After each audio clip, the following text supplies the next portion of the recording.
All right, buckle up, everyone, because today we're diving headfirst into a world of tomato mayhem. That's right, we're talking La Tomatina. La Tomatina, the world's biggest food fight. A massive tomato battle in a small Spanish town. It sounds like absolute chaos.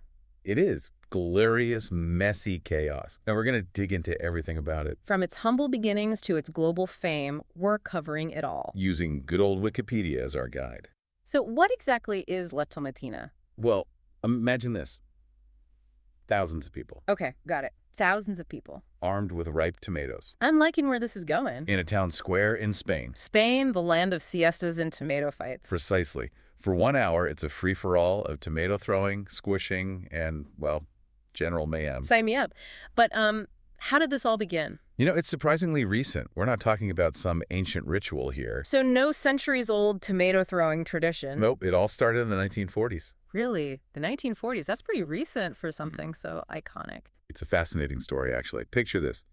Buñol, Spain, 1945. Okay, I'm picturing it. Buñol, Spain, 1945. What's happening? A parade is going through the town square. Okay, a parade. I love a good parade. And there are these giant figures, you know, the ones with the oversized heads. Oh, yeah. Those things are always a bit creepy, but in a fun way. Well, as the story goes, one of those big heads went tumbling off. Wait, seriously? Someone lost their giant head? Yeah, and apparently the person inside wasn't too happy about it. They started lashing out, hitting anything in sight. I mean, I can't say I blame them. That's gotta be frustrating. And as luck would have it, there was a vegetable stall nearby, overflowing with, you guessed it, tomatoes. Oh no. This is where the tomato carnage begins, isn't it? It is. People started throwing tomatoes at each other, and, well, the rest is history. So it all started with a parade mishap and some conveniently located tomatoes. That's the legend, at least. Talk about a recipe for a food fight, and this one tomato throwing incident just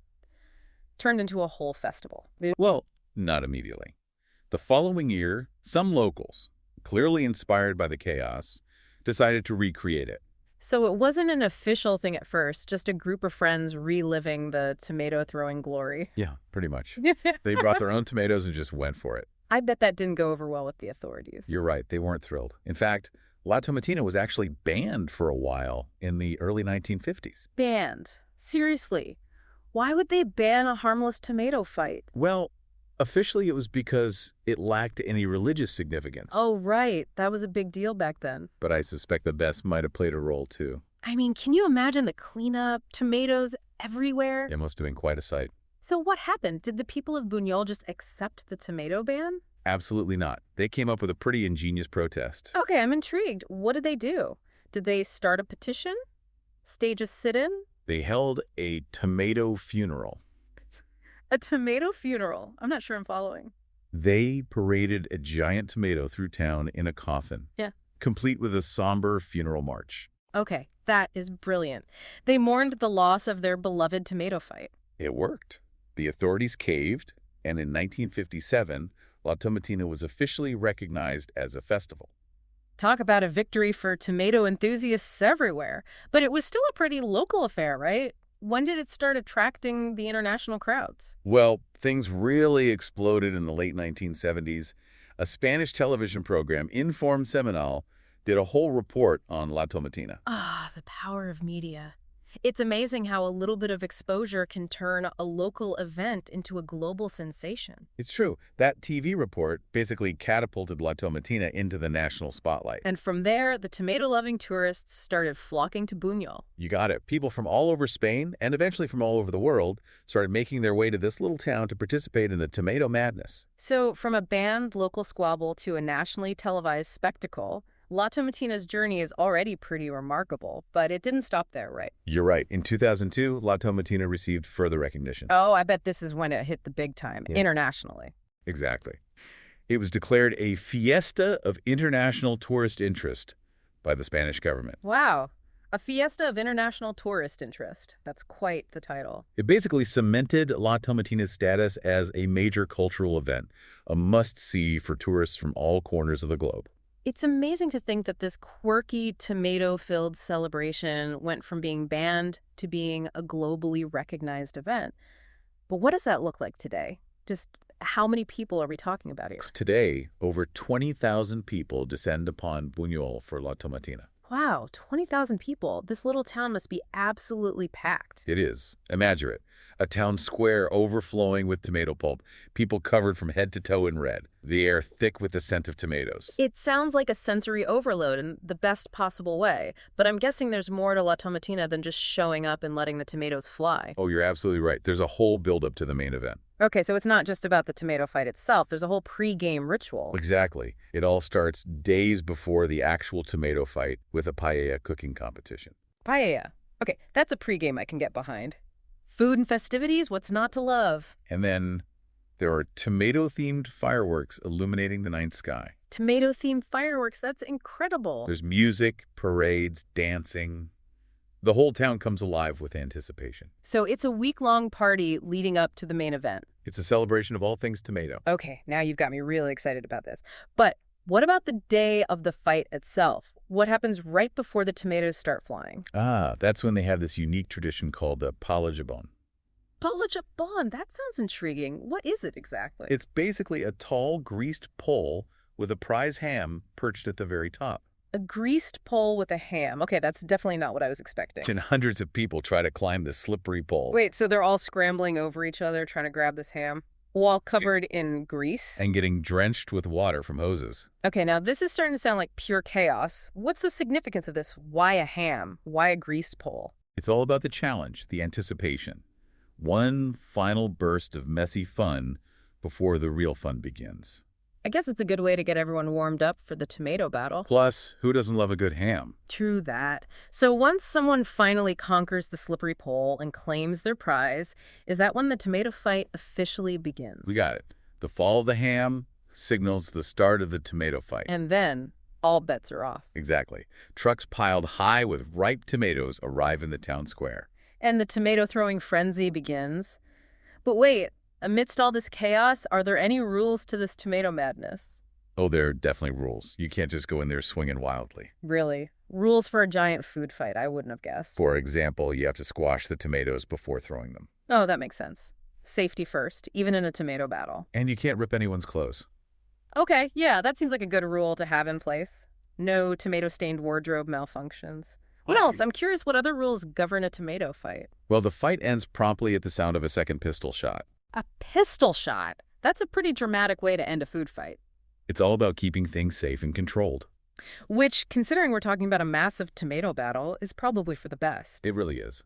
They've got it down to a science, ensuring everyone has a blast while staying relatively safe. So when the pistol fires, everyone drops their tomatoes and it's all over.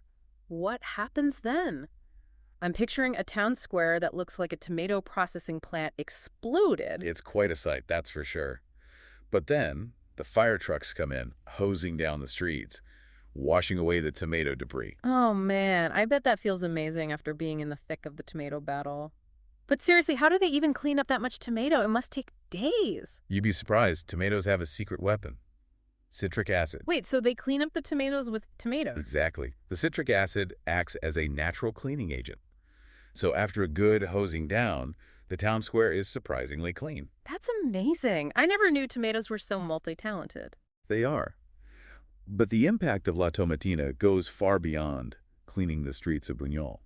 It's become a global phenomenon. Right. We touched upon this earlier, how it went from a local event to a global sensation. But how did that happen? How did La Tomatina capture the world's attention? Well, it's a combination of factors. The media exposure certainly played a role. Right. That TV report back in the 70s really put La Tomatina on the map. But I think it's more than that.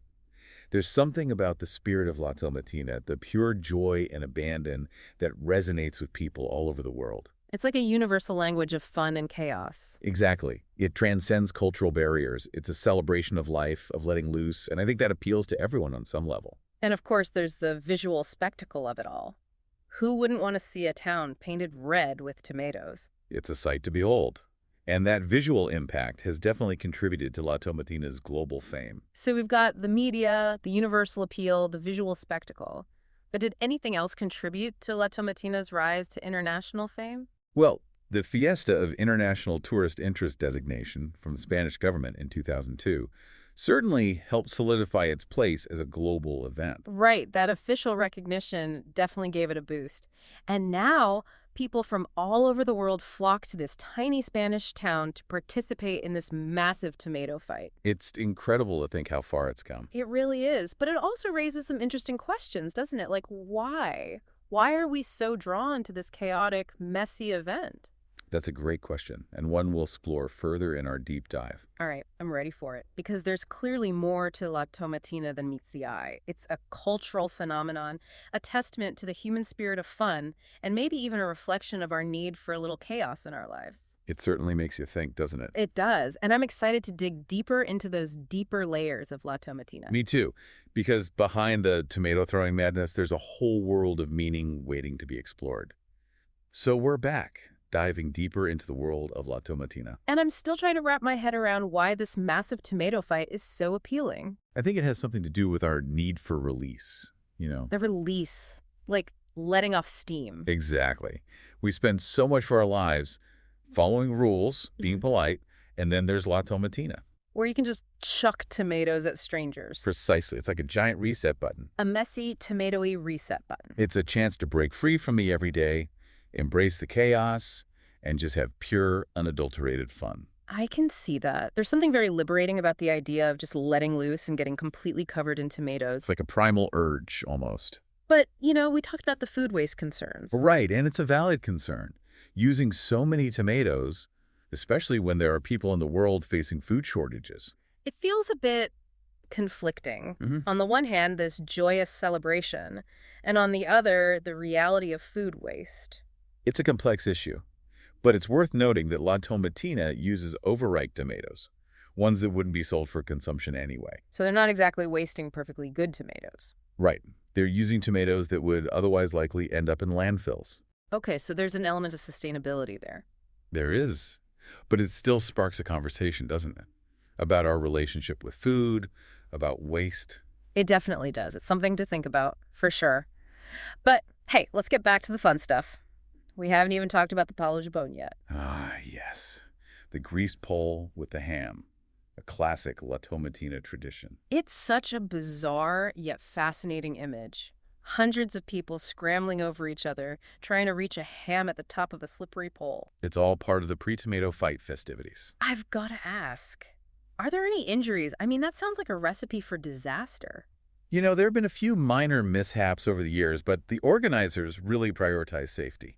Okay, that's good to hear. I'd hate to think of people breaking limbs in the name of ham. They encourage participants to be careful, know their limits, and there are safety measures in place. So it's more about the fun and the challenge than actual danger. Exactly. It's all part of the La Tomatina experience. A little bit of chaos, a lot of laughter, and a whole lot of slipping and sliding. But why a ham? What's the symbolic significance of that? There are all sorts of theories about that. Do tell. I'm all ears. Some say it represents prosperity, or it's a nod to the region's agricultural roots. Interesting. It's like a little piece of history woven into the festival. But honestly, I think it's mostly about the challenge and the fun. It's just absurd. And absurdity definitely seems to be a key ingredient in La Tomatina. But speaking of absurdity, I'm still trying to picture the aftermath of this whole thing. Thousands of people, tons of tomatoes. It has to be a disaster zone, right? You'd think so, wouldn't you? I mean, what does the town even smell like after that? Well, surprisingly, the cleanup is pretty efficient. Those fire trucks do a great job of hosing everything down. Right. We talked about the citric acid in the tomatoes acting as a natural cleaning agent. Exactly. It's pretty amazing how quickly things get back to normal. So Buñol doesn't just have this lingering tomato aroma for the rest of the year. Not at all. The scent disappears pretty quickly, and life in Buñol goes back to normal. It's amazing how they managed to contain this massive tomato explosion to just that one day. It really is. They've got it down to a science. But it makes me wonder about the long-term impact on the town. I mean, beyond the cleanup, how has La Tomatina shaped Buñol?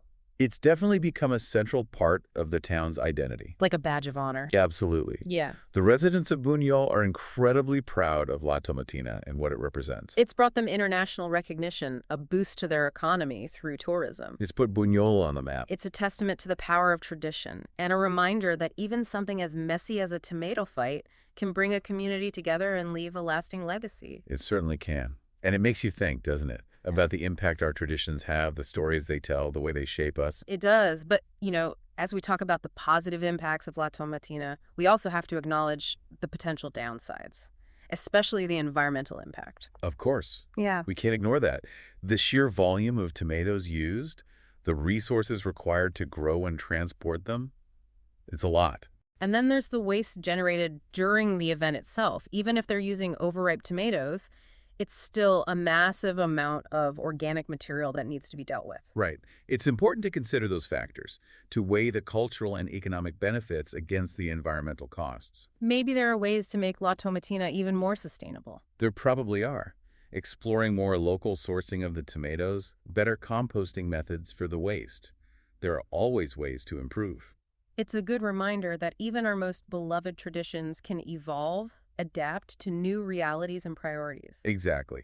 And I think that's a good segue into our final part of this deep dive, where we'll explore some of the more personal and reflective aspects of La Tomatina. All right, welcome back to the final leg of our La Tomatina journey. The grand finale of our tomato-filled deep dive. We've covered a lot of ground, from the history and traditions to the global impact and the ethical dilemmas. But I think this last part is where it gets really personal. Right, we've talked about La Tomatina from a cultural and societal perspective. But what about the individual experience? Yeah, what's it actually like to be there in the heart of that tomato hurricane? It's sensory overload, that's for sure. I bet. Tomatoes flying everywhere, the smell, the feel. It's like stepping into another world. A world made of tomatoes. Pretty much. The ground is slippery with pulp.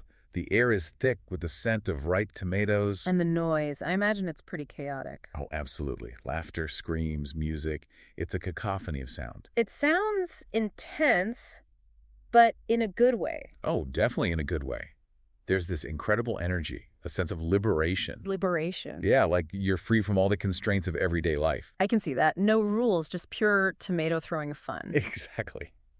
And everyone is in it together, Thousands of people from all over the world united by this shared experience. It's amazing how something as simple as a tomato fight can create that kind of connection. It speaks to our need for ritual, for celebration. We're just letting go and having a good time. Exactly. La Tomatina is a reminder that life isn't all about being serious and responsible. That sometimes we need to embrace the chaos. To get a little messy, have a good laugh. It makes you wonder, though, why are we so drawn to these messy experiences? I think it's about breaking free from the norm. Shedding those inhibitions. Exactly. We spend so much time trying to be neat and tidy to fit in. And then La Tomatina comes along and says, forget all that. Just throw some tomatoes and have fun. It's like a permission slip to be silly, to be wild. And to get covered in tomato pulp in the process. Of course. But it's not just about the individual experience, right? There's something powerful about sharing that experience with others. Right, like it amplifies the joy, the feeling of liberation. It becomes a collective act, a shared moment of pure, unadulterated fun. And that's something we could all use a little more of, don't you think? I couldn't agree more. So as we wrap up our deep dive into the world of La Tomatina, I think the takeaway is this. Embrace the chaos. Let loose, have fun, and don't be afraid to get a little messy. And who knows, maybe someday we'll all be standing in that tomato-drenched town square, experiencing the magic of La Tomatina firsthand. It would be quite the adventure. But until then, let's all carry a little bit of that La Tomatina spirit with us. That spirit of joy, connection, and playful abandon. Because life, like La Tomatina, is best lived with a little bit of zest, a dash of spontaneity, and a whole lot of heart. And on that note, thanks for joining us on this tomato-filled journey. We'll see you next time for another deep dive into the fascinating and unexpected corners of our world.